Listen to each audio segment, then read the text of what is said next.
Welcome everybody to this very exciting summer virtual happy hour. I'm so pleased to have so many amazing women on this call, putting together a little event about why women should run, why it's important, and a little enthusiasm for my race.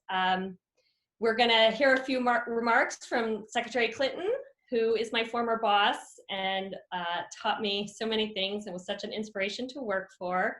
We had some good days in the Senate and then even after on the trail in so many ways. So you are an inspiration and part of what prompted me to even make this big leap. So I'm excited you're here. And then after the Secretary has a few remarks and takes a few questions, we're gonna start a panel with some really amazing women doing really great stuff in our state. So I hope you'll stay on, ask your questions, get information, and we can hear about why it's better when women run, lead, and there's another word and I can't remember what it was, but yes. So Secretary Clinton, why don't you kick us off? Oh boy, thank you so much, Sarah. I cannot tell you how happy and proud I am to be here in support of Sarah's campaign for the state assembly, and certainly in support of more women running for office in New York and across our country. As Sarah said, I was lucky enough to have her working with me during my 8 years in the Senate. We put a lot of emphasis on working to respond to people's concerns, working to help communities, particularly in upstate. And I spent a lot of time in Rochester and the larger area with Sarah by my side every step of the way. She was indefatigable.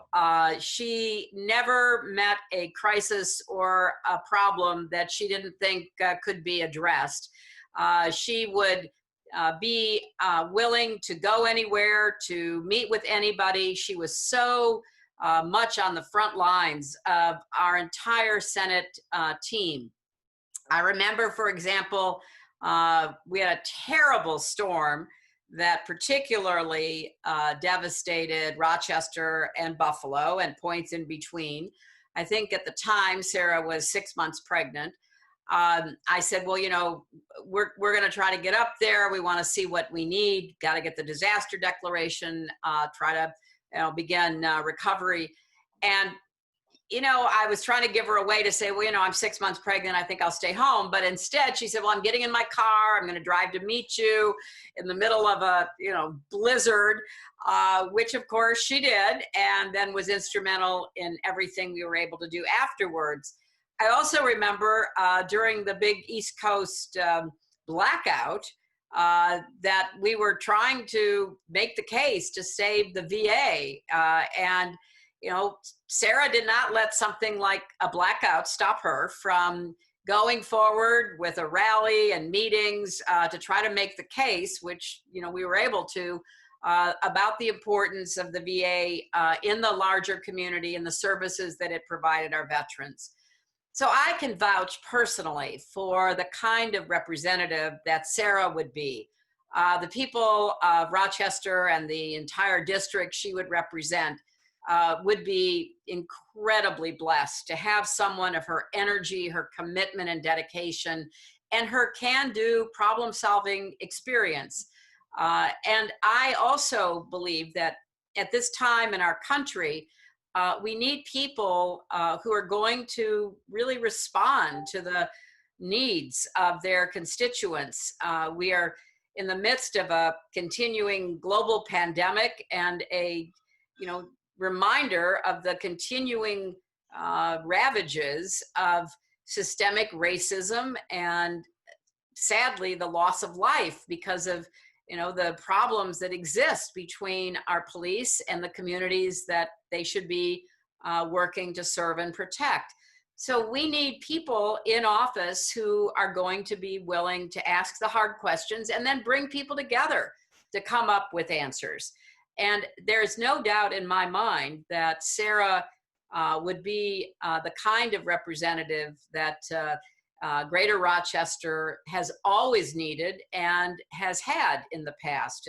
Before we went live, we were talking about the late, great Louise Slaughter, who loved Rochester and Monroe County and the entire area from Rochester to those parts of Erie County and Buffalo she represented with all her heart. Well, that's the kind of person that Sarah is. Passionate, engaged, effective. So I hope everybody on this Zoom meeting we're having will support Sarah, will contribute if you haven't already. We'll get out and make sure that everybody's voting, even though vote by mail will probably be the majority of votes. Make sure people get their questions answered about how they do that. So I'm thrilled not only to be here in support of Sarah, but you'll see in a few minutes some of these other terrific young women who are in office, who are supporting people running for office, because I think there isn't a single woman in the state delegation representing Rochester and Monroe County. And that means that you're leaving out, a little over half the population. So I hope everybody really wants to see representation that reflects the diversity of the people in the county and in the city, and will do everything you possibly can to help elect Sarah to be your next state representative. Well, I couldn't ask for a better a better endorsement. You're a former boss, but also my inspiration. So that means so much to me in so many ways. I'm going to ask you just a couple questions, if you don't mind. First is, with all that is going on with both the COVID and the protests and stuff, can you share some thoughts on how, as a community, we move forward and how we heal? Well, I think this has to be a community by community effort. Obviously, we need desperately leadership at our federal level, which we don't have now. So I think the burden is even greater on people coming together. And look, nothing replaces honest, open, candid encounters and conversation. I think a lot of people, like I was, were just heartsick at the pictures we saw of the way that Mr. Floyd was being treated, literally with that knee on his neck, despite his begging to be able to breathe. And we ask ourselves, why is this happening still? What is wrong that this still goes on in our country? And I hope that the people who are watching will not only support you, Sarah, but support the kind of reforms that we need in our criminal justice system, the kind of accountability and training that we need in our police systems, that they will be looking for answers. And this has broken through in a way that, honestly, I haven't seen many things in the past. We've had terrible incidents before. I spoke a lot about them during my 2016 campaign. I campaigned with the mothers of children who had been killed in police actions or by gun violence from civilians. So I have seen more of this than I wish ever. But what's been different about this is how police chiefs around the country have spoken up and spoken out about the absolute unacceptable behavior that they saw, how elected officials at all levels, regardless of party, are speaking out. So let's not let Mr. Floyd die in vain, or Breonna Taylor, or Mr. Aubrey, or anybody else that we have lost in the last few weeks. Let's try to recommit ourselves to living up to our most fundamental and best values and do our part to try to solve these problems so that no one else, no other family ever grieves again like we're seeing now. And we also have to support peaceful protest. people have a right to be in our streets, speaking out, holding signs, marching. But of course, that doesn't include violence. It doesn't include looting and theft, but I don't want to see the peaceful protests that are going on around our country being undermined by the actions of a small minority who are not following the kind of example that we should be about making our views known. And then, most importantly, voting for leaders who will actually listen and make a difference. Absolutely. So last question, it looks again like we are not going to elect a woman president this year. Maybe a vice president, let's hope. Maybe. Do you have any advice for women who are thinking of running, want to run? Do you have a story to share from the trail or anything that you might want to give to all the women on my call and everyone else? Well, look, Sarah, you are living it firsthand, as are the other panelists who have run for office, some successfully, some not, but nevertheless got out there in the public arena. There's a double standard. It's harder for women. That there's going to be continuing obstacles that are put in the pathway of women who run at all levels of government.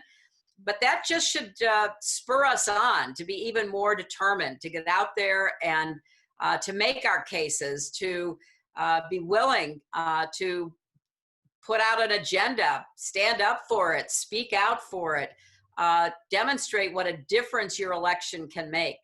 I wrote a whole book after that 2016 campaign called What Happened, and I have a chapter about women in politics. And I think it's clear that we were quite successful in 2018.